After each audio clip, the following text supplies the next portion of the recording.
நாம் வைத்து கொண்டிருக்கிற நிர்வாகத்தை எப்படி நடத்துவது என்று நிர்வாக திறமையில்லாத எக்ஸிக்யூட்டிவ் ஜுடிஷியரியால இந்த மர்டர். இல்ல போலீஸ் தரப்புல எந்த தவறுமே இல்லைன்றீங்களா? இருந்து வரேன். எஃப்ஐஆர் உடனே போலீஸ் கொலை செஞ்சதுதான். திருவேங்கடம் என்பவரை விசாரணையிலேயே போலீஸ் துப்பாக்கியால சுட்டு கொன்னாங்க. அது அரசே ஒரு குடிமகனை கொலை செய்து என்று இந்த நீதிமன்றம் கருதவில்லை. ஏன்?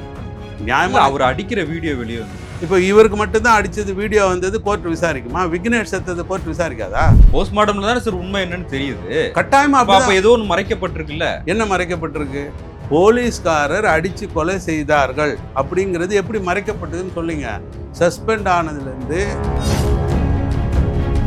எடுத்துன்னு போய் இப்போ சிபிஐ கொடுத்துட்டீங்க, சரிங்களா? அப்போது லாக்அப் டெத்தை பற்றி என்ன? இப்போது இதே சிபிஐ தான் சாத்தான்குளத்தை விசாரிச்சது. இன்னமும் அந்த விசாரணை 5 வருஷமா முடிக்கல. இல்ல சாத்தான்குளம் விஷயத்துல எடப்பாடி பழனிசாமி கேள்வி கேட்டவங்க இப்ப ஏன் ஸ்டாலினை கேட்க மாட்டேங்கிறாங்க? ஏங்க, அவரு தூங்கின்னு இருந்தாரு, இங்க வேலை செய்யறாரு.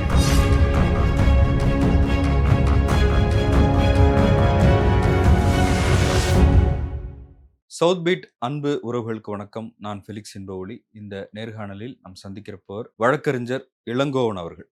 வணக்கம். சிவகங்கை மாவட்டம் திருப்புவனத்தை சேர்ந்த அஜித்குமார் அவர் விசாரணையில் இருந்தபோதே அடித்து துன்புறுத்தப்பட்டு கொலை செய்யப்பட்டிருக்கிறார் அப்படிங்கிறது செய்தி.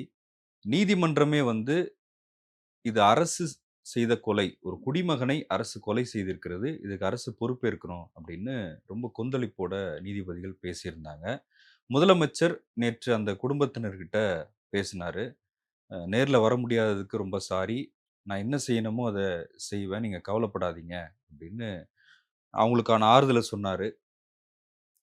திரு எடப்பாடி பழனிசாமி எதிர்க்கட்சி தலைவர் அது கேள்வி எழுப்பியிருக்காரு. கொஞ்சம் கூட குற்ற உணர்ச்சியே இல்லாமல் முதலமைச்சர் பேசுகிறாரு. இந்த லாக்அப் மரணம் அப்படின்றது நடந்திருக்கவே கூடாது, சாரி சொல்வதனால எல்லாம் சரியாயிடுமா, இதால் அலட்சியத்தின் உச்சம் அப்படின்னு சொல்லியிருக்காரு. எப்படி பார்க்குறீங்க? அடிப்படையில் ஒன்று பார்ப்போம். பழனிசாமி, முதல்வர், கோர்ட் இது எல்லாம் போக ஒரு விசாரணை எப்படி நடக்குது நம்ம நாட்டில் அப்படி தான் முக்கியம். ஒரு காவல்துறை ஒருவரை விசாரணைக்கு அழைத்து சென்றால், காவல்துறையின் கட்டுப்பாட்டில் ஒருவரை எடுத்துக்கொண்ட பிறகு அவருக்கு சட்ட ரீதியாக என்ன உரிமைகள் இருக்கிறது என்பதை காவல்துறை அவங்களுக்கு சொல்லணும். அந்த பழக்கம் இது நாள் வரை இந்தியாவில் இல்லை. இதை பாமரமான மக்களுக்கு புரியணும் அப்படின்னா, நீங்கள் ஆங்கில திரைப்படம்லாம் பார்த்தீங்கன்னா, ஒருவரை கைது செய்யும் பொழுதே உங்களுக்கு வக்கீல் யார் வேணும்னு சொல்லுங்கள், வழக்கறிஞர் வைத்துக்கொள்ள உரிமை உண்டு, உங்களை பாதிக்கக்கூடிய, உங்களுக்கு எதிராக அமையக்கூடிய தகவல்களை நீங்கள் சொல்ல வேண்டிய கட்டாயம் இல்லை அப்படின்னு இந்திய அரசமைப்பு சட்டம் ஆர்டிக்கிள் 20 கூட அது சொல்லுது. இப்போ உங்களை போலீஸ் கஸ்டடிக்கு கூப்பிடுறாங்க அப்படின்னா ஒன்று நல்லா ஞாபகம் வச்சுக்கோங்க. திருட்டு வழக்கே, இப்போ இந்த வழக்கே எடுத்துக்கோங்க. நான் தான் திருடினேன், ஆனால் போலீஸுக்கு ஒன்று தெரியணும், எனக்கு ஒரு அடிப்படை உரிமை இருக்குது, நான் தான் திருடினேன் என்பதை நான் சொல்ல வேண்டிய அவசியம் இல்லை. புரிஞ்சுக்கோங்க, இது அடிப்படை உரிமை, அரசமைப்பு சட்டத்தில் வழங்கப்பட்ட உரிமை. இல்லை அவர் தான் திருடினார்னு இந்த கேஸில் தெரியலல்ல. அதுக்கு தான் சொல்ல வரேன் உங்களுக்கு. நானே திருடி இருந்தாலும் நான் சொல்ல வேண்டிய அவசியம் இல்லை என்று அரசமைப்பு சட்டம் சொல்லுகிறது. ஏன் இது சொல்றேன்னு கேட்டீங்கன்னா, பாமர எளிய மக்களுக்கு அந்த சட்டம்லாம் தெரியுமா? இல்ல போலீஸ் அரசமைப்பு சட்ட உரிமை தெரியணும்ல. ட்ரீட் பண்றாங்களா மக்களை? பாமர மக்களால தானே இந்த அரசமைப்பு சட்டம் வந்திருக்கிறது. அரசமைப்பு சட்டம் போலீஸ் அப்படிதான் ட்ரீட் பண்றாங்களா மக்களை? அப்ப யார் பண்ணணும்? நீங்க சொன்ன ஆட்கள் இதை செய்திருக்கணும் இல்லையா? திரு எடப்பாடி பழனிசாமி அவர்கள் முதல்வராக இருந்தார். இன்றைக்கு மு.க. ஸ்டாலின் முதல்வராக இருக்கார். நீதிமன்றம் காலங்காலமா இருக்கு. இந்த மூவரும் என்ன செய்திருக்கணும்? ஒருவரை கஸ்டடியில் எடுப்பது என்பது அவரே ஒரு தகவலை ஒப்புக்கொள்வதற்கு என்பது கிடையாது. என்ன சொல்ல வரேன்றது புரிஞ்சுக்கோங்க. ஸோ கஸ்டோடியல் இன்ட்ராகேஷன் அவசியம்னு நீதிமன்றங்களே பல வழக்குகளில் உத்தரவு போடுறாங்களே, அதுக்கு சொல்ல வர்றேன். அரசமைப்பு சட்டம் சொல்லுகிறது, உங்களுக்கு எதிரான தகவல்களை நீங்கள் வழங்க வேண்டிய அவசியம் இல்லை. அப்படி இருக்கும்போது கஸ்டோடியல் இன்ட்ராகேஷனில் இப்போ என்ன சொல்ல வரீங்க? இல்லை அப்போ விசாரிக்கலாமா வேண்டாமா? அதாங்க, கஸ்டோடியல் இன்ட்ராகேஷனில் எனக்கு எதிரானதை நான் சொல்ல மாட்டேன், சொல்ல வேண்டிய அவசியம் இல்லைன்னு உங்களுக்கு தெரியுது இல்லையா? அப்போ நீங்கள் எப்படி விசாரிக்கணும்னு கேளுங்க. நீங்கள் என்ன வந்து கன்ஃபைன் பண்ணலாம். ஏன்னா நான் சாட்சியை கலைப்பேன். உங்களுக்கு தெரியுது நான் திருடினது ஃபெலிக்ஸுக்கு தெரியுதுன்னா, என்னை ஃப்ரீயாக வெளியில் விட்டீங்கன்னா, ஃபெலிக்ஸு நீ மட்டும் சொன்னேன்னு வச்சுக்கோ தலையை எடுத்துருவோன்னு உங்களை மிரட்டலாம். ஸோ இப்படிப்பட்ட விஷயங்கள் அல்லது வேறு ஒரு இடத்துல இருக்க ஆதாரம் இருக்குன்னா நான் அந்த ஆதாரத்தை அழிக்கலாம். ஸோ ஆதாரத்தை அழிக்காமல் இருக்க, சாட்சிகளை கலைக்காமல் இருக்க, என்னை கைது செய்து சிறையில் வைக்கலாம். 1 சரிங்களா? ஆனால் என்னையே அடித்து என்கிட்டயே வாக்குமூலம் வாங்குறாங்கல்ல, சோ கால்டு ஒப்புதல் வாக்குமூலம். அந்த முறையில் வரும் தவறில் தான் இப்படிப்பட்ட மரணங்கள் நிகழ்கின்றன. அதை புரிஞ்சுக்கோங்கன்றேன். நாம் வைத்து கொண்டிருக்கிற நிர்வாகத்தை எப்படி நடத்துவது என்று நிர்வாக திறமையில்லாத எக்ஸிக்யூட்டிவ் ஜுடிஷியரியால இந்த மர்டர் 99.9% வழக்குகளில் ஒப்புதல் வாக்குமூலம்ன்ற மாதிரி வச்சு தான் வழக்கு நடக்குது. இதை பலமுறை சொல்லியாச்சு. இல்ல போலீஸ் தரப்புல எந்த தவறுமே இல்லைன்றீங்களா? இருங்க வரேன். எஃப்ஐஆர் உடனே போலீஸ் கொலை செஞ்சது தான் ஏன்னு சொல்ல வரேன். தவறுனே இல்லையா? கொலை என்பதை ஏற்றுக்கொண்டு தான் இதை பேசுகிறோம். ப்ளீஸ் புரிஞ்சுக்கோங்க. இவ்வாறு கொலைகள் நிகழ்வதற்கான நிர்வாகம் எப்படி இருக்கிறது என்பது தான் நான் சொல்ல வர்றது. ஏன் இந்த கொலை நடக்குதுன்னா, நீங்கள் முதல் கொண்டு ஒவ்வொரு பத்திரிகை முதல் கொண்டு ஒரு புகார் வந்த உடனேயே ஒருவரை உடனே கைது செய்துன்னு தான் கேட்குறீங்களே ஒழிய, சாட்சியங்கள் அவசியம்னு நம்ம பார்க்கறது இல்லை. உதாரணமாக இதே வழக்கில் காவலர்கள் மீது ஒரு எஃப்ஐஆர் போட்டால் மறு நிமிஷம் கைதை மட்டும்தான் நம்ம வந்து உறுதி செய்கிறோம். புரியுதுங்களா? ஒரு எஃப்ஐஆரில் கைது பண்ணப்பட்டால் போகிறோம் உங்களுக்கு. அவன் வந்து எத்தனை வருஷம் கழித்து தண்டனை அவனுக்கு தண்டனை கிடைக்குதா இல்லையான்ற இது இல்லை. அந்த நேரத்தில் உணர்ச்சி வயப்பட்ட நிலையில் மட்டுமே அனைவரும் இருக்கிறோம். பாமர மக்கள் இருப்பதை பற்றியோ தன் மகன் கொலை செய்து விட்டான் என்று அந்த ஊரில் இருக்கிற மக்கள் அன்றைக்கி ஆதங்கப்படுவது எனக்கு கவலை இல்லை, அது இயல்பு. ஆனால் நிர்வாகத்தை நடத்துகிறவங்க எப்படி இருக்கணும்? நிர்வாகத்தை நடத்துகிறவங்க இதுக்கு உதாரணமாக எல்லாரும் காட்டக்கூடிய ஒரு வழக்கு சாத்தான்குளம் வழக்கு. சரிங்களா? அந்த சாத்தான்குளம் வழக்கிலிருந்து என்ன படிப்பினை எடுத்திருந்தால் இது நிகழ்ந்திருக்கக்கூடாதுன்னு நீங்கள் பார்க்கணும். ஆனால் சாத்தான்குளத்திற்கும் இதற்கும் இடையிலும் பல வழக்குகள் நடந்துச்சு. அதுக்கு இல்லாத ஒரு முக்கியத்துவத்தை நம்ம ஏன் இது கொடுக்குறோன்றதையும் பார்க்கணும் இல்லையா? விக்னேஷ்னு ஒருத்தன் செத்தான், இவன் செத்தான், அவன் செத்தான், 24 லாக்அப் மரணங்கள்னு அதுவும் தவறு. அது யாரோ இஷ்டத்துக்கு சொல்கிறாங்க. லாக்அப் அப்படின்றதுக்கும் ஒரு ஜெயிலில் போய் வர்றதுக்கும் ஜுடிஷியல் கஸ்டடி, போலீஸ் கஸ்டடி ரெண்டுத்துக்கும் வித்தியாசம் இருக்குது. போலீஸ் கஸ்டோடியல் மரணத்தில் அதிகபட்ச உதாரணம் உங்களுக்கு வேணும் அப்படின்னா, விசாரணை நேரத்திலேயே 1 வருஷத்துக்கு முன்னாடி கிட்டத்தட்ட அந்த தேதி வரப்போகுது. 1 வருஷத்துக்கு முன்னாடி மாபெரும் அரசியல் தலைவர் ஒருவர் படுகொலை நடந்தது, ஆம்ஸ்ட்ராங் படுகொலை. அதில் குற்றம் சாட்டப்பட்ட திருவேங்கடம் என்பவரை விசாரணையிலேயே போலீஸ் துப்பாக்கியால் சுட்டு கொன்னாங்க. அதுவும் லாக்அப் மரணம் தான், போலீஸ் கஸ்டோடியல் மரணம் தான். ஆனால் நம்ம அது அமைதியாக இருந்துட்டோம். ஏன்? அது அரசே ஒரு குடிமகனை கொலை செய்து என்று இந்த நீதிமன்றம் கருதவில்லை. ஏன்? போலீஸுக்கு இவன் கொலைகாரன் தெரிஞ்சு சுட்டுறான்னு வைங்க, அதை ஜனங்களும் கை தட்டுறாங்கன்னு வைங்க, தவறாக இருந்தாலும் இது தவறு. ஆனால் நீதிமன்றம் திருவேங்கடம் கொலை சரியானது, அஜித் கொலை தவறானது என்று விசாரிக்கும் தன்மையை ஒரு வழக்கறிஞராக நான் எப்படி சரின்னு பார்க்க முடியும்? நல்லா பாருங்க. திருவேங்கடத்தையும் இந்த அரசு கொலை செய்தது என்று நீதிமன்றம் பகிரவில்லையே. ஏன்? விக்னேஷையும் கொலை செய்தது என்று நீதிமன்றம் சொல்லலையே. ஏன்? எல்லாத்துக்கும் பொருந்துன்றீங்க. அதுதாங்க நான் என்ன சொல்ல வரேன்றது சிம்பிள். ஒரு லாக்அப் டெத் நடந்தால் என்ன நடக்கணும் அப்படின்னு சட்டம் சொல்லுது. தேசிய மனித உரிமை ஆணையம் சில கைட்லைன்ஸ் கொடுத்துருக்கு. லாக்அப் டெத் நடந்த மறு நிமிஷம் வித்தின் 24 hours NHRCக்கு ரிப்போர்ட் போகணும். அப்படி டிலே ஆகுதுன்னு வச்சுக்கோங்க, நீங்கள் மறைக்க நினைக்கிறீர்கள் என்று கருதப்படும் அப்படின்னு NHRC சொல்லுது. அதன் பிறகு போஸ்ட்மார்ட்டம் நடக்கணும். போஸ்ட்மார்ட்டத்தை ஒட்டி என்ன நடக்குதுன்னு தெரிஞ்சு புகார் பதியப்படணும். அதன் பிறகு விசாரணை நடக்கணும், மெஜிஸ்ட்ரேரியல் என்கொயரி நடக்கணும். மெஜிஸ்ட்ரேரியல் என்கொயரி ரிப்போர்ட்டுக்கு 2 மாதம் கொடுத்துருக்காங்க. ஸோ ஒரு லாக்அப் டெத்துக்கு லா எப்படி இருக்கணும், எப்படி செயல்படணும்னு சட்டம் சொல்லியிருக்கு. இல்ல இப்ப இந்த அஜித்குமார் விஷயத்துல எல்லாம் சரியா நடந்திருக்குன்னு சொல்றீங்களா? நான் என்ன சொல்ல வரேன், அஜித்குமார் விஷயத்தில் நடந்த கொலை தவறு. ஆனா கொலைக்கு பிறகு நடக்கப்பட வேண்டிய விஷயங்கள் காலத்துக்கு ஏற்ற மாரி தானே அந்த நடந்திருக்கு. கொலையே நடந்திருக்க கூடாது. அது எதுவுமே தான் நடந்திருக்கக்கூடாது. விக்னேஷ் கொலை நடந்திருக்கலாமா? திருவேங்கடம் கொலை நடந்திருக்கலாமா? மற்ற கொலைகள் நடந்திருக்கலாமா? நீங்க ஒண்ணு புரிஞ்சுக்கணுங்க. கொலை நடக்கக்கூடாது என்பதுதான் நம்முடைய ஆனால் கொலை நடந்தால் என்ன செய்யணுன்றது தான கொலை கேஸுக்கான விசாரணை நடத்துறீங்க. சாத்தான்குளம் வழக்கையும் இதையும் கம்பேர் பண்றவங்க, அதுக்கு அவ்ளோ பேசுனீங்களே, அவ்ளோ போராடுனீங்களே, ஏன் இப்ப யாரும் பேசுறது இல்ல? அதுக்கு போராடவே இல்லன்றது தாங்க பேச்சு. தயவுசெய்து புரிஞ்சுக்கோங்க. சாத்தான்குளத்தில் அந்த 2 நபர்கள் காவல் நிலையத்தில் அடிபட்டது யாருக்குமே தெரியாது. அவர்கள் எங்க கொண்டு போகப்படுறாங்க ஹாஸ்பிட்டலுக்கு. அவங்க உடம்புல காயம் இருக்குன்னு டாக்டர் எழுதுறார். இதுக்கப்புறம் தான் நீதிமன்றம் கொண்டு செல்லப்படுறாங்க.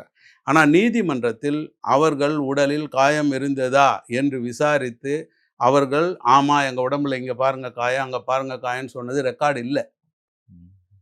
நீதிபதி அருகேயே அவங்க போல. அது கோவிட் காலம்னு நெனைக்கிறேன். அவங்க கொஞ்சம் இல்ல. கோவிட் காலமா இருந்தாலும் நீதிமன்றம் கண்ணெதிர ஆள பார்க்கணும், கேட்கணும்ன்றது தான் இருக்கு. இல்ல வீடியோ கான்ஃபரன்ஸ்ல அந்த கேள்வி கேட்கணும். ஸோ அந்த இடத்தில் நீதிமன்றம் தவறு செய்யுது. நல்லா அழுத்தி சொல்றேன், நீதிமன்றத்தின் தவறு. உடம்பில் அவ்வளவு காயங்கள் இருப்பதை நீதிபதி பார்க்க வேண்டும், மேஜிஸ்ட்ரேட் பார்க்க வேண்டும் என்று தான் மக்கள் சட்டம் எழுதி வச்சிருக்காங்க. புரியுதுங்களா? அப்போ உங்களுக்கு காயம் எப்படி ஏற்பட்டதுன்னு கேட்கணும். இப்ப அந்த இடத்தில் நீதித்துறை தவறு செய்யுது. அவர்கள் கேட்டிருந்தால், அந்த காயங்கள் நீதிபதிக்கு தெரிந்திருந்தால், சிறைக்கு அனுப்புவதற்கு பதிலாக அவரை மருத்துவமனைக்கு அனுப்பியிருப்பார்.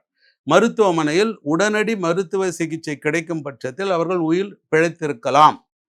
அவ்வாறு உயிர் பிழைத்திருந்தால், ஏன் அடித்தார்கள், எதற்கு அடித்தார்கள் என்கிற உண்மை நமக்கு தெரிய வந்திருக்கும்.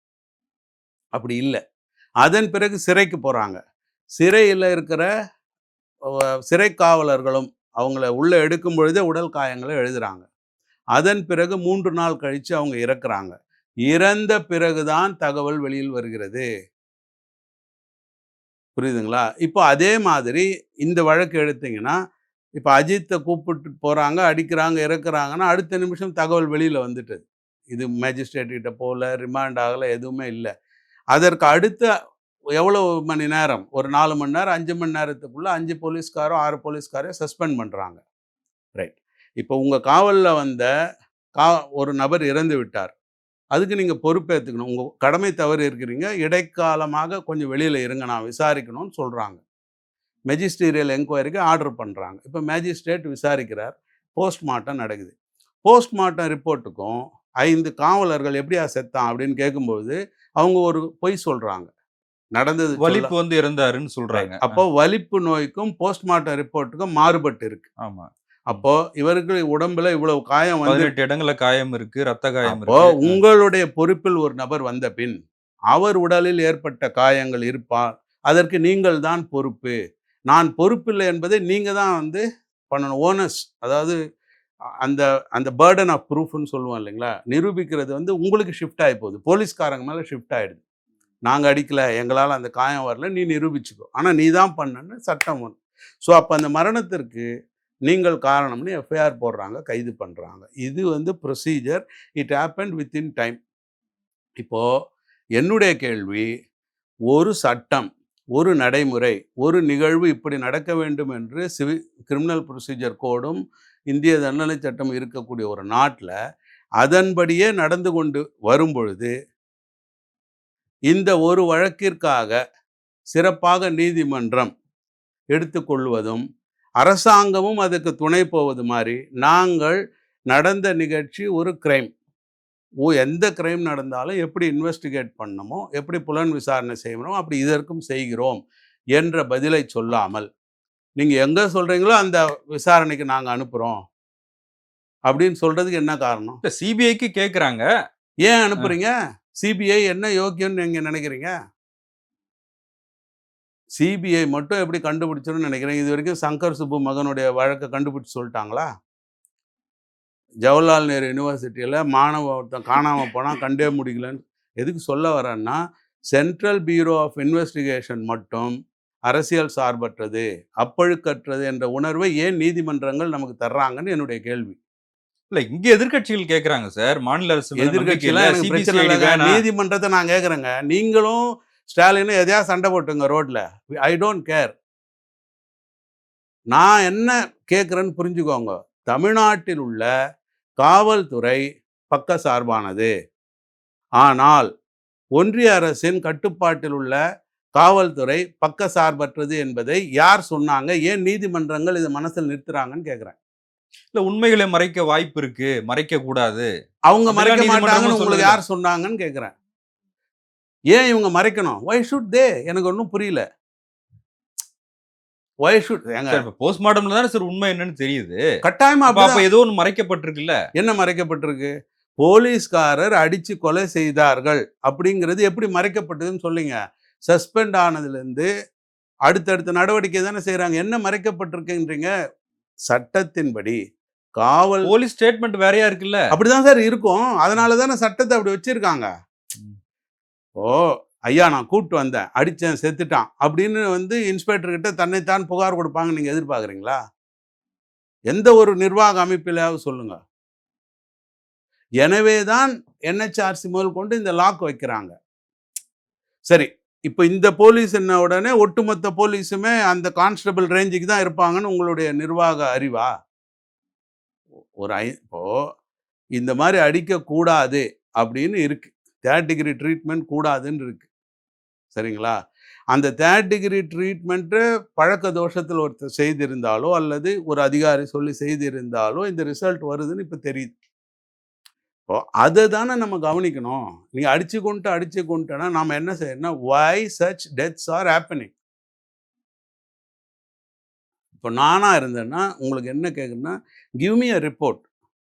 Why each and every death have taken place?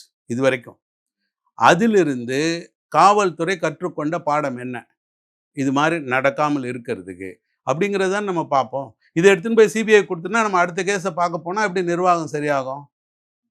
உண்மையிலே நமக்கு அக்கறை இருந்தால் என்ன செய்திருக்கணும் அப்படின்னா ஒரு 5 வருஷத்தை கூட எடுத்துக்கோங்க, 10 வருஷத்தை எடுத்துக்கோங்க, இல்லை 1 வருஷத்தை எடுத்துக்கோங்க.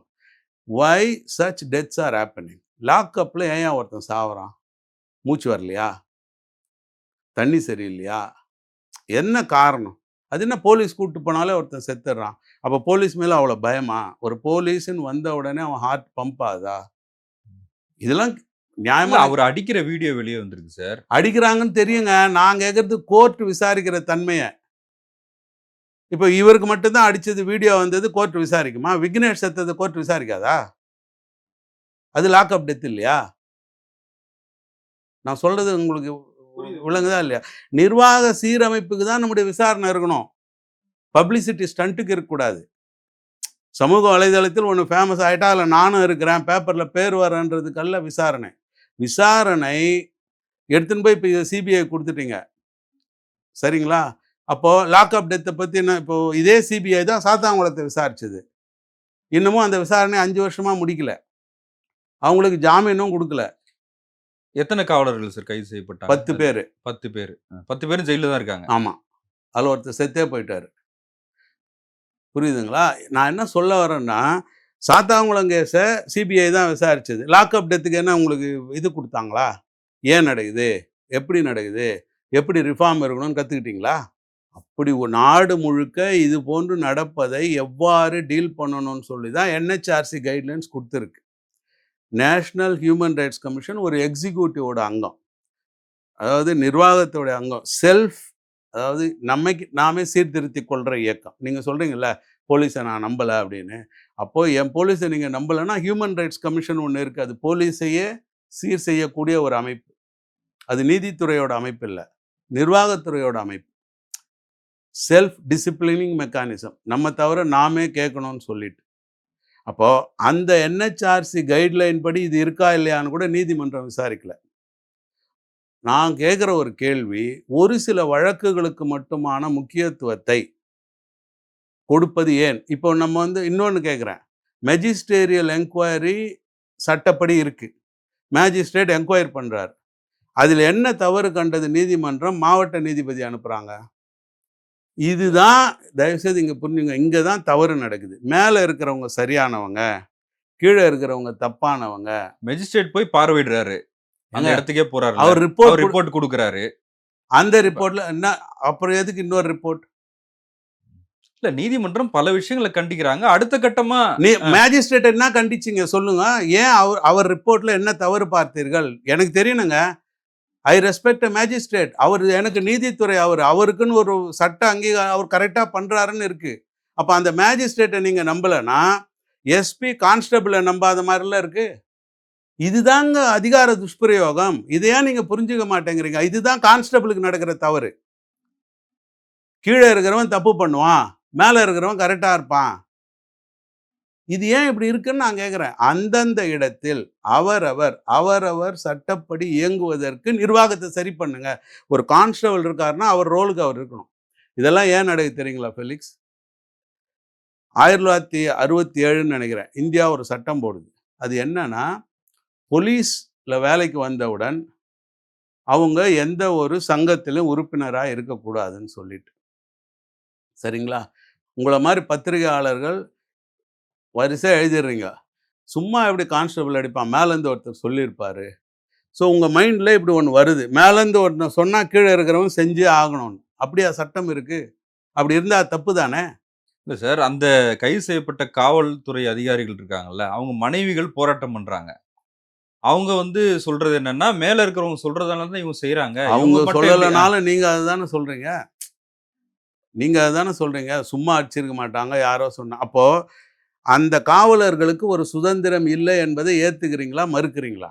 ஒரு நிர்வாக அமைப்பில் இவர்களை விடுங்க, இன்னொரு காவல்துறைக்கு வாங்க. சண்டை நடக்கலை, யாரையும் அடிக்கலை.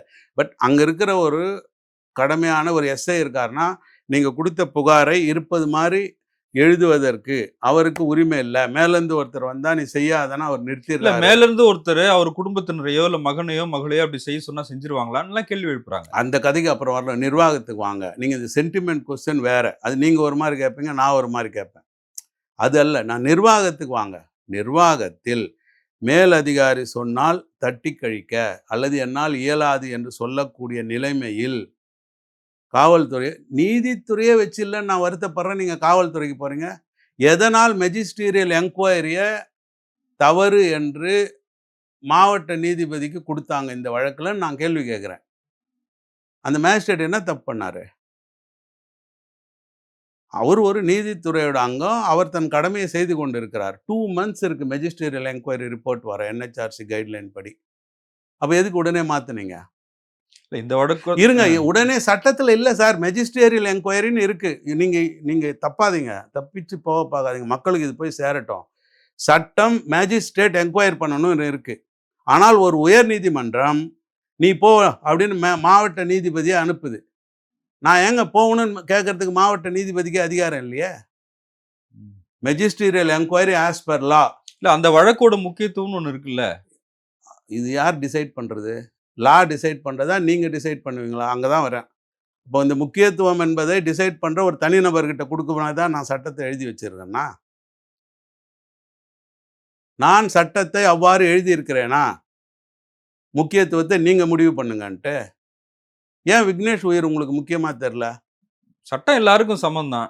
அப்படி ஒரு நீதித்துறையை அதிகாரத்தை தான் விரும்பிய மாதிரி பயன்படுத்தும் பொழுது, சட்டம் என்று எழுதி வைக்கப்பட்ட ஒரு மெஜிஸ்டீரியல் என்கொயரி நடந்து கொண்டிருக்கும் பொழுதே ஒரு மாவட்ட நீதிபதியை நீ போய் பார் என்று உத்தரவிடலாம் என்றால், எழுதப்படாத சட்டத்தை ஒரு விதியாக மாற்ற முடியும் என்றால் போலீஸ் எப்படி இருப்பாங்கன்னு பார்த்துக்கோங்கன்றேன். இல்ல இப்ப இது டோட்டலா அட்மினிஸ்ட்ரேஷனோட ஃபெயிலியருங்கிறீங்களா? ஒட்டுமொத்தமா அதிகார வர்க்கத்தோட ஃபெயிலியரு. நோ, உங்களது என்னது எல்லாருடைய ஃபெயிலியர்னு சொல்ல வரேன். நம்ம என்ன நினைக்கிறோம், மேலே இருக்கிறவங்க சரியானவங்க, கீழே இருக்கிறவங்க தப்பானவங்க அப்படின்னு நினைக்கிறோம். சட்டப்படி அவரவர் உரிமை, அவரவர் கடமையை செய்வதற்கு நிர்வாக அமைப்பை வச்சில்லைன்னு சொல்ல வரேன். இல்ல சாத்தான்குளம் விஷயத்துல எடப்பாடி பழனிசாமி கேள்வி கேட்டவங்க இப்ப ஏன் ஸ்டாலினை கேட்க மாட்டேங்கிறாங்க? ஏங்க அவர் தூங்கின்னு இருந்தாரு, இங்க வேலை செய்கிறாருங்க. நான் சொல்றதே நீங்க திரும்ப திரும்ப எவ்வளவு நேரத்தில் சாத்தான்குளம் விஷயத்தை நீங்களே பேசும்போது கூட அப்ப இருந்த கவர்மெண்ட் கிரிட்டிசைஸ் பண்ணிருக்கோம்ல. இல்லை, கவர்மெண்ட்டை கிரிட்டிசைஸ் பண்ணுறது தான் நான் முதல்லேருந்தே பண்ணிட்டு வரேனுங்க. மீடியாவே கிரிட்டிசைஸ் பண்ணுறேனே. இப்போ சாத்தான்குளத்தில் காவல் நிலையத்தில் அடி விழுது சார், அது செய்தி ஆவணமா இல்லையா?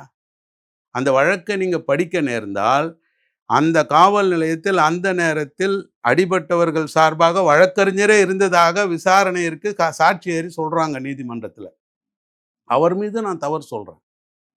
காவல் நிலையத்தில் சட்டத்தை மீறி என் கிளையண்ட் அடிபட்டால் அடுத்து அதை உயர் அதிகாரிகளுக்கு சொல்லவோ அடுத்து மீடியா கொண்டு போகவோ இல்லாமல் நான் அமைதியாக இருந்திருக்கேன். நான் அந்த வழக்கில் சொல்கிறத வச்சு சொல்கிறேன். அடிபட்டவங்களோட போலீஸ் கூட்டு போகும்போது ரிமாண்டுக்கு ஹாஸ்பிட்டலும் போகிறேன். ஸோ இங்கேருந்து ஒரு ஃபோட்டோ எடுக்கலை, ஒரு விஷயத்த சொல்ல, எதையுமே நான் செய்யலை. மெஜிஸ்ட்ரேட் முன்னாடி காயத்தை சொல்லியா, போலீஸ் ஸ்டேஷனில் அடிச்சாங்கன்னு சொல்லியா, நாங்கள் சொல்லுவோம். ஆனால் போலீஸ் பயங்கரமாக மிரட்டி வைப்பாங்க. நீ மட்டும் வக்கீல் பேச்சை கேட்டுக்கின்னு சொன்ன, உன் பொண்டாட்டி மேலே விபச்சார வழக்கு போடுவோன்னு சொல்லுவாங்க போலீஸ். நான் சொல்கிறது கதையல்ல, நிஜம். புரியுதுங்களா? அதனால் கிளைண்ட்ஸ் நீங்கள் எவ்வளோதான் உரிமையை பேசினாலும் சொல்ல மாட்டாங்க. போலீஸ் அடிச்சாங்கன்றது, உடம்புல காயம் இருக்குதுன்றது கேட்டால் கூட சொல்ல மாட்டாங்க. இப்படியும் நடந்திருக்கு. புரியுதுங்களா? சிலர் சொல்லியிருப்பாங்க. போலீஸ் அப்படி மிரட்டுவாங்க. ஜனங்க கேப்டிவிட்டியில் இருக்கும்போது பயப்படுறது சகஜம். ஸோ அந்த ரெக்கார்டும் எழுதப்படல. அந்த வக்கீலும் அதை சொல்லலை. எனக்கு என்ன அதில் குறைன்னு கேட்டிங்கன்னா, அந்த இருவரும் மரணிக்கிற வரை அவர்கள் அடிபட்டார்கள் என்கிற தகவல் யாருக்குமே ரிப்போர்ட் ஆகலை. இது குயிக்காக நடந்த ஒரு விஷயம். இது அஜித் மேட்ரு இன்ஸ்டன்ட் மேட்ரு. புகார் கொடுக்குறாங்க, ஒரே ஆள் தான், ஸ்டேஷன் கூப்பிட்டு போகிறாங்க, அங்கே அடிச்சிருக்காங்க. இப்போ தம்பி சொன்னதை வச்சு எங்கேயோ நான் பார்த்ததை வச்சு சொல்கிறேன். அவன் அடி தாங்க முடியாமல் கோயிலில் நகையை வச்சுருக்குன்னு சொன்னதுனால கோயிலில் எங்கடா வச்சுருக்குன்னு கேட்டாங்க. அங்கே அடிக்கிறது தான் வீடியோ வருது உங்களுக்கு. இப்படி தான் நம்ம பார்க்குறோம். ஏன்னா இதில் அவங்களுக்கு வர இப்போ பல விஷயங்கள் சார். ஒரு விஷயம் புரிஞ்சுக்கணும். இது ஒரு குற்றம். லாக்அப் டெத் என்பது ஒரு குற்றம். குற்றம் நிகழ்ந்த பின் நடக்கிற நிகழ்வுகளை நிர்வாகம் சரியாக கையாண்டதா இல்லையான்னு தான் நம்ம பார்க்கணும். ஏன் குற்றம் நடந்தது அப்படின்னு நீங்கள் கேட்கவே முடியாது. குற்றம் நிகழும் என்பதனால தான் குற்றத்தடுப்பு சட்டம் வச்சுருக்கோம். குற்றத்தை தடுக்க, விசாரிக்க நிர்வாகம் வச்சிருக்கோம். இல்லை, எது நடந்தாலும் பரவாயில்ல அப்படின்ற தைரியம் வந்து போலீஸ்காரங்களுக்கு யார் கொடுத்தது? எங்கே கொடுத்தாங்க? எல்லாம் ஜெயிலுக்கு தான் போகிறோம். உங்களுக்கு இப்பவும் சொல்கிறேன்ல சார், சாத்தான்குளத்தில் 5 வருஷமாக ஜெயிலேருந்து வெளில வரவே இல்லையே, ஜாமீனே கொடுக்கலையே. அப்போ தைரியம் வந்ததுன்னு சொல்லி நீங்கள் வேறு மாதிரி பார்க்கணும். ஏன் அவர்கள் அடிமையாக நடத்தப்படுகிறாள்னு கேளுங்க, உங்களுக்கு பதில் கிடைக்கும். நீ இன்னமும் அந்த கான்ஸ்டபிள் என்னை எவனும் ஒன்றும் கேட்க முடியாதுன்னு அடிச்சான்ற மாதிரி பேசுனீங்கன்னா, நீங்கள் இன்னமும் போலீஸ் நிர்வாகத்துக்கு சுதந்திரம் இல்லைன்றதை ஏற்றுக்கொள்ளவில்லைன்னு அர்த்தம். இப்போ சாத்தான்குளத்தில் கூட இப்போ 7 மணிக்கு மேலே கடையை திறந்து வச்சுருந்தாங்க கோவிட் டைமில். அவங்க வந்து போலீஸ்கிட்ட சண்டை போட்டாங்க அப்படின்ற செய்திகள் தான் அதிகமாக பார்க்க முடியுது. அதுக்கும் பின்னணி ஏதாவது இருக்குன்ற ஒரு விஷயமும் அதுதாங்க, இருக்கு. அது மீடியா இன்வெஸ்டிகேட் பண்ணிருக்கேன். ஏன்னா வழக்கிலேயே பல தகவல்கள் வருது. இதையெல்லாம் அவங்க ஒரு நாள் பரபரப்பு தானே மீடியாவுக்கு. You go by trending. உதாரணமாக இப்போது கஸ்டோடியல் டெத்து என்ன, ஏது, எப்படி மாற்றலாம் அப்படின்னு நீங்களும் நானும் ஒரு மாதம் கழித்து விவாதித்தோம்னா பார்வையாளர்கள் பார்க்க மாட்டாங்க. அஜித் மர்டர் ஆயிடுச்சு, அதில் கோர்ட்டு தலையிட்டது, சிஎம் மன்னிப்பு கேட்டார், இப்போ பேசுகிறாங்க அப்படின்னா பார்ப்பான். இதுதான் இங்கே வர்ற பிரச்சனை. ஒரு ஒரு விஷயம் பரபரப்பாக இருக்கும்போது மட்டும் பேசுனீங்கன்னா அதோடு நின்று போகுது. பொதுவா இந்த மாதிரியான சம்பவங்கள்ல பின்னணி ஏதோ இருக்கு அப்படின்ற அப்படி கிடையாது. பின்னணி எல்லாம் இல்லை. பின்னணி இல்லாமல் அடிபடுறவங்க பல பேர் இருக்கான். இப்போ விக்னேஷ் செத்தான், அதுக்கு என்ன பின்னணி இருந்தது? எனக்கு தெரிஞ்ச பேர் எந்த ஸ்டேஷன் கூட நான் மறந்துடுறேன். சென்னையில் அப்படி ஒன்று நான் படித்தேன். ஸோ அந்த மாதிரி விஷயங்களுக்கு என்ன அப்படி கிடையாது. இப்போ இதில் கூட ₹500 கேட்டார். ஸோ அவர் கோயில் காவலர், புரியுதுங்களா? இப்போ வீல் சேர் இருக்கா? இருக்குங்க, ஆனால் அதுக்கு இவ்வளோ ஆகணும். என்ன கோயிலில் இருக்க அப்படி சொல்கிறிய? நாங்கள் போய் ஹெச்ஆர்என்சியில் சொன்னோம் அப்படிலாம் சொல்கிறாங்க. Leave it. இதுதான் போலீஸோடைய விசாரணை. நம்ம நேரில் போல, நம்ம அவங்கள பேட்டி காணல. சப்போஸ் நீங்கள் போய் அந்த அம்மாவை பேட்டி கண்டு எனக்கு கேட்டிங்கன்னா, நீங்கள் ஃபஸ்ட் ஹேண்ட் இன்ஃபர்மேஷன், நான் அதுக்கு பதில் சொல்லலாம். பட் நம்ம எங்கெங்கேயோ ஏதேதோ டாக்டரு டியூட்டர்னு வர்றதை வச்சு பேசக்கூடாது. ஏன் அவங்க நகையை காரில் வைக்கணும்? இதெல்லாம் ஒரு சந்தேகத்தை இருங்க. நீங்கள் கோயிலுக்கு போயிருக்கீங்களா? நீங்கள் போக மாட்டீங்க. நீங்கள் சர்ச்சுக்கு போவீங்க. அங்கெல்லாம் இந்த பிரச்சனை இல்லை. ஒரு முறை மீனாட்சி அம்மன் கோயிலுக்கு போங்க. கர்ப்ப கிரகத்தில் தான் அடுத்த மதத்தை விடமாட்டேன்னுவான். ஆனால் அந்த என்ட்ரி வரைக்கும் தான் நான் சொல்ல வர்றது. நீங்கள் எதையுமே கொண்டு போக முடியாதுங்க. அவ்வளோ செக்யூரிட்டியை போட்டாங்க. கோயில் என்றாலே பாம்பு வைக்கிற இடம் மாதிரி ஒன்று கிரியேட் பண்ணி, ஒரு குறிப்பிட்ட மதம் தான் இதுக்கு காரணம்னு ஒரு எதிர்ப்பலைகளை உருவாக்கி, அந்த எண்ணங்கள் காலம் முழுக்க இருக்கிற மாதிரி மாற்றிட்டாங்க கோயிலை. நீங்கள் வந்து நிம்மதிக்கோ அமைதிக்கோ கோயில் போக முடியாது. அப்போ 2 பெண்கள் போகிறாங்க, வயசான பெண்கள் போகிறாங்கன்னா நகைகள் சேஃப் இல்லை அப்படின்னு அவங்க இருக்கிற ஹேண்ட்பேக்கில் வச்சுட்டு போகிறாங்க. ஸோ இன்னைக்கு இருக்கிற கோயில்களில் இருக்கக்கூடிய பாதுகாப்பற்ற அம்சம் இது வந்து என்ன கேட்டிங்கன்னா கடவுளை நம்பாத அம்சம் தான் அவங்க வச்சுட்டு போகிறாங்க. பாதுகாப்புக்கு தான் வண்டியில் வச்சுட்டு போகிறாங்க. புரியுதுங்களா? ஸோ இதெல்லாம் விட்டுருங்க. இல்ல இன்னொன்னு காரை கூட அவரு பார்க் பண்ணல. வேற 2 பேர்கிட்ட குடுத்தாரு. ஆனா அவரு அந்த 2 பேரும் சொல்லலைல்ல. இதுவரைக்கும் நீங்க என்ன கேட்குறீங்களே, இதெல்லாம் வந்து நீங்க சமூக வலைதளத்தில கதை விடுறவங்க கதையே இப்படியே போகக்கூடாது. ஃபர்ஸ்ட் ஹேண்ட் இன்ஃபர்மேஷன் வரும். ஃபர்ஸ்ட் ஹேண்ட் இன்ஃபர்மேஷன் படி அப்படி ஒண்ணு இல்ல. நமக்கு வர்ற இந்த இந்த அம்மாவுடைய புகார், இவர் தவிர யாரும் இல்லன்னு சொல்லி, இவர் தான் வண்டிய எடுத்துட்டு போனாரு. இவர் தான் வண்டிய கொண்டாந்து குடுத்தாரு. எனக்கு தெரிஞ்ச அளவுலன்னு. இப்ப சப்போஸ் அஜித், ராமு சொல்லியிருந்தா, ராமுவ கூட்டு வந்திருப்பாங்க. ராமுவும் அடி விழுந்திருக்கும். இதே ட்ரீட்மெண்ட் கிடைச்சிருக்கும். ராமு செத்து இருக்கலாம், அஜித் பொழைச்சிருக்கலாம். We don't know. நான் என்ன சொல்றேன்னா, இந்த இடத்துல கிடைக்காத தகவல்கள் நம்ம பேச முடியாது. ஸோ அங்க இருக்கிறது ஒரே சான்ஸ் அப்படிங்கிறது அப்போ ஒரு பொய் சொல்ற தன்மைகள் பல இல்ல. அதாங்க ஃபெலிக்ஸ். அவன அடிச்சு, அவங்ககிட்டயே ரெக்கவரி வாங்குற மெத்தட் இருக்குல்ல, அந்த மெத்தட் தான் இந்தியன் போலீசிங். அது மாறணும். நீங்க எவிடன்ஸ தான் கலெக்ட் பண்ணணும். ஒருத்தர் மேல சஸ்பீஷியஸ் சார் இப்போ. ஒருத்தர் மேல சந்தேகம் தான் இப்போ வரும். அப்ப அந்த சந்தேக நபரை செக்யூர் பண்ணலாம். சந்தேக நபர் உண்மையான குற்றவாளியாக இருக்கும் பட்சத்தில் சாட்சிகளையோ, ஆதாரங்களையோ கலைத்து விடக்கூடாது என்பதற்காக அவரை நீங்கள் சிறை வைக்கலாம். ஆனால் நீங்க என்ன செய்யணும்னா, எவிடன்ஸ் தான் கலெக்ட் பண்ணணும். எந்த திருடனும் ஒத்துக்க மாட்டான். எந்த திருடனும் ஒத்துக்க மாட்டான். உங்க வீட்ல ஒரு குழந்தை ரூ. 5 எடுத்தா கூட அது ஒத்துக்காது. நீங்க சுத்தி வளைச்சு தெரிஞ்சது தான் தெரியுது. அப்புறம் எதுக்கு கேட்குறேன்னு சொல்லும். இதான் சைக்காலஜி. புரியுதுங்களா? அப்போ இது என்ன போலீசிங்ல இருக்கிற தப்பு, இன்வெஸ்டிகேஷன் இது இந்த கேஸுக்கு மட்டும் இல்ல சார். கொலை கேஸுக்கும் நான் சொல்றேன். இது நீதிமன்றங்கள் செய்ற தப்புன்னு நான் சொல்றேன். 1 to 99.9% வழக்குகள்ல ஒப்புதல் வாக்குமூலம்னு ஒண்ண மெக்கானிக்கலா கொண்டாந்து தருவாங்க. அத படிச்சுட்டு, ஓ! இதான் நடந்திருக்குன்னு நினைக்கிற அளவுக்கு தான் இன்னைக்கு நீதிமன்றங்கள் இருக்கு. புரியுதுங்களா? ஒருவர் மீது சந்தேகம் வரும் பட்சத்தில் அவரை நீங்கள் கைது செய்வது தவறில்ல. அவரை நீதிமன்றத்தில ஒப்படைச்சுட்டு, அதன் பிறகு நீங்க எவிடன்ஸ் கலெக்ட் பண்ணணும். இப்ப இந்த எவிடன்ஸ் அவர் மீதே போகுதுன்னு வச்சுக்கோங்க. தென் போலீஸ் கஸ்டடி கேட்கலாம். அவர் இல்லன்னு சொன்னாரு நாளு. நாங்க 4, 5 ஆதாரம் வச்சிருக்கோம். இப்ப அத வச்சு கேட்கணும் அப்படின்னு கேட்கணும். இதுலயே முதல்ல அவர கைது பண்ணியிருக்கிறாங்க. அப்புறமா தனிப்படை அமைச்சு புடிச்சோன்னு சொல்றாங்க. சரி. அதெல்லாம் விடுங்க சார். நீங்க பேப்பர் வச்சு எழுதுங்க. நார்மலி இதான் நடக்கும். புகார் குடுத்தீங்கன்னா, யார் சந்தேகப்படுறீங்க? என்ன விஷயம்னு கேட்டு, இதில ஒரே ஆள் தான். வேற எங்கேயும் போறதில்ல. மிஞ்சி போனா அவங்க தம்பிகிட்ட குடுத்தேன். இல்ல தம்பி அது ஏதோ ஒரு காரணத்தில வந்திருக்கும். டேய் நீ மறைக்கிற. அந்த மாரியான விஷயத்தில தம்பி அங்க ஆளாயிருப்பார். இவ்வளவு தான் இது வந்து நம்ம எக்ஸ்பீரியன்ஸ்ல சொல்றது. அங்க என்ன நடந்ததுன்னு எனக்கு தெரியாது. ஸோ இத நீங்க கவனிங்க. விசாரணை என்பது நடக்கிற முறை தவறு, தவறு, தவறு. புலன் விசாரணை செய்வதனுடைய அமைப்பை போலீசிங் மாத்தணும். இவங்க எவன் சந்தேகமோ அவன அடிச்சு நாசம் பண்ணி, அவன் கையில எதையாவது ஒண்ணு எழுதி வாங்கி போலியான நீங்க இந்த ஒரு வழக்க தான் பார்க்குறீங்க. நான் பல வழக்கு பார்த்துருக்கேன். அவங்க குடுக்குற கத்தி கொலையில பயன்படாத இவங்களே வச்சிருக்கிற கத்தி. கஞ்சா வழக்கு போட்டாங்கன்னா, அவங்ககிட்டேருந்து இருக்கிற கஞ்சா கிடையாது. அதெல்லாம் நீங்க விட்டுட்டு இத மட்டும் பார்த்தீங்கன்னா, இன்னும் ஒரு 3 வருஷத்துக்கு லாக்அப் டெத் இருக்காது. அமைதியா இருப்பீங்க. ஆனா, இந்த 3 வருஷத்துக்கு பொய் கேஸ் 300 ஃபைல் ஆயிருக்கும். நான் கேட்கிறேன், ஒரு மனிதனுடைய சுதந்திரமும் அடிப்படை உரிமை. உயிர் மட்டுமல்ல. உயிரை விட மேலானது சுதந்திரம். புரியுதுங்களா? அதை குண்டர் சட்டத்தில 1 வருஷம் தடுக்குறாங்க. அத 90 நாளைக்கு ஒரு முறை உயிர் குடுக்குறாங்க. நிர்வாகம், எக்ஸிக்யூட்டிவ். அப்போ உயர்நீதிமன்றத்தின் கடமை என்னவா இருக்கணும்? ஒரு அரசமைப்பு சட்ட உரிமை உள்ள இந்திய நாட்டின் அரசமைப்பு சட்டத்தை எழுதியவர்களில் ஒருவர். இவர் வந்து சுதந்திரம் இல்லைன்னு வச்சிருக்காங்க. அப்ப 90 நாளைக்குள்ள அந்த குண்டர் சட்டத்தை ஆராய்ந்து, ஆம் அரசாங்கம் உங்கள் மீது எடுத்த நடவடிக்கை சரி அப்படின்னு 1 வருஷம் சரின்னு சொல்லணும். அல்லது 90 நாளைக்குள்ள அரசாங்கம் செய்தது தவறுன்னு சொல்லி விடுதலை செய்யணும்.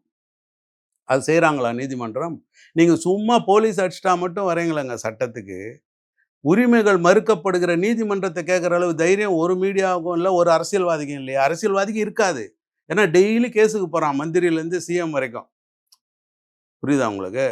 அவங்க சொல்லலாம் நீதிமன்றத்தின் மீது எங்களுக்கு அசையாத நம்பிக்கை இருக்குன்ட்டு. இப்போ சமீபத்தில் கூட ஒரு எம்எல்ஏ போய் வந்தார். ஸோ அவங்களுக்கெல்லாம் நீதிமன்றத்தின் மேல் நம்பிக்கை இருக்குன்னு சொல்லலாம்.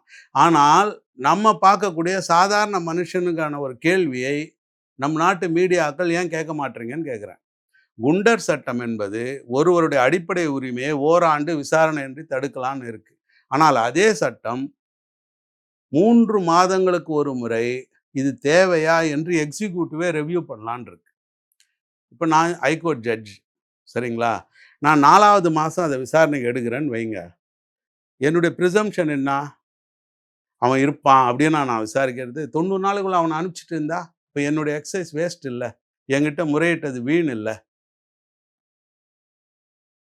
அப்போது என்ன செய்யணும் நீதிமன்றம்? 90 நாளைக்குள்ளே இதை விசாரித்து முடிக்கணும். அந்த மாதிரி கேள்விகளை நீங்கள் கேட்டால் தான் போலீஸ் ஸ்டேஷனில் இருக்கிற தவறுகள் களையப்படும் நான் சொல்ல வரேன். கண்டவங்களுக்கும் பஞ்சிங் பேக் போலீஸ். ஏன்னா அவங்க ராஜா விட்டு கண்ணுக்குட்டி. அரசாங்கம் யாருக்கிட்ட அதிகாரம் இருக்கோ அவங்க சொல்கிறது செய்வதற்காக இருக்கிற ஆட்கள், சரிங்களா? அதில் 1-2 டைம் இப்படி மாட்டிக்கிட்டாங்கன்னா நம்ம ஏறி மிதிக்கிறோம். இத்தனை வருஷம் இந்த வெறுப்பை எடுத்தாந்து இந்த திருபுவனம் காவலர்கள் மீது மிதிச்சுட்டு நம்ம திருப்தி ஆயிடுறோம். அது இல்லை, நிர்வாக மாற்றத்துக்கு யோசிப்போம்னு சொல்ல வரேன் நான். நிர்வாக மாற்றத்துக்கு யோசிப்போம். அது என்னன்னு கேட்டிங்கன்னா, ஒரு விசாரணையின் கைதியை நீங்கள் கைது செய்கிறீங்கன்னா அவருக்கு ஒரு அடிப்படை உரிமை இருக்குது. அது என்ன? ஒன்று வழக்கறிஞர் வைத்து கொள்ளலாம், இன்னொன்று உங்களையே நீங்கள் காட்டிக் கொடுக்கிற மாதிரியான தகவல்களை சொல்ல வேண்டிய கட்டாயம் இல்லை என்று அரசமைப்பு சட்டம் உங்களுக்கு சொல்லுகிறது. இதை நீங்கள் சொல்லுங்களேன். இதை சொன்னீங்கன்னா ஒருத்தனை அடிப்பீங்களா? ப்ளீஸ். இந்த சட்டம் இருக்கிறது என்பதை இதுவரை மீடியாக்கள், இவ்வளோ மீடியா சொல்கிறீங்கள, அங்கே அடிச்சிட்டான், இங்கே சட்டத்தை மீறிட்டான், ஊன்னு இல்லை, இதை இது வரைக்கும் நீதிமன்றம் கேட்டு நீங்கள் பார்த்துருக்கீங்களா? நீதிமன்றமே கஸ்டோடியல் இன்ட்ராகேஷன் நெசசரின்னு சொல்லுது. அந்த கஸ்டோடியல் இன்ட்ராகேஷன் நீங்கள் சொல்கிறீங்களே, அங்கே constitutional protection the so call suspect அக்யூஸ்டுக்கு இருக்க. அதை ஏன் நீங்கள் இது வரைக்கும் சொல்லலை? என் கேள்வி. ஸோ அப்போ நீங்கள் ஒருத்தனை கூப்பிட்டு போயிட்டு அவனையே அடித்து வாங்க முடியாது சார். நான் மறுக்கிறேன், நான் தான் சார் திருடினேன், உங்களால் முடிஞ்சால் நீங்கள் கண்டுபிடிச்சிக்கோங்க, நான் சொல்ல மாட்டேன் எங்கே வச்சுருக்கேன்னு சொல்லலாம். புரியுதா உங்களுக்கு? I will not reveal, you find out. ஆமாம் சார், கான்ஸ்டியூஷனல் ப்ரொடெக்ஷன் ஒரு ஆளுக்கு இருக்கு. அப்போ என்ன அர்த்தம்? உங்களுக்கு கொடுத்திருக்கிற அதிகாரத்தில் என் வாய்மொழியாக இல்லாமல் ஆதாரங்கள் மூலம் என் மீது குற்றத்தை நிரூபிக்கிற மாதிரி வேலை பார்க்கறதுக்கு தான் உங்களுக்கு சம்பளம் கொடுக்குறேன், உங்களுக்கு அதிகாரம் கொடுத்துருக்கேன், உங்கள் கையில் துப்பாக்கி கொடுத்துருக்கேன். நீங்கள் கூப்பிட்டா யார் வேணாலும் வண்டியில் ஏறினா ஏறுறது சொல்லியிருக்கேன். அவ்வளவு அதிகாரங்களையும் அதுக்கு தான் கொடுத்துருக்கேன். ஆனால் எந்த வேலையும் செய்ய மாட்டீங்க, என்னையே முட்டி மேலே தட்டுவீங்க, மண்டையில் அடிப்பீங்க, நான் எப்படியாவது உளரணும்னு எதையாவது உளரணும். உங்களுக்கு அதுதானே விசாரணை திரைப்படம் மாதிரி. அப்போது ஆர்டிக்கிள் 20 கிளாஸ் 3 இருக்குது என்பதை கைது செய்யப்படுகிற ஒவ்வொருவருக்கும் கட்டாயமாக தெரிவிக்க வேண்டும் என்பதை என்னைக்கு நீங்கள் செய்கிறீங்களோ அன்னைக்கு தான் லாக்அப் டெத் இல்லாமல் போகும். நன்றி சார், உங்களுடைய நேரத்துக்கு மிக்க நன்றி.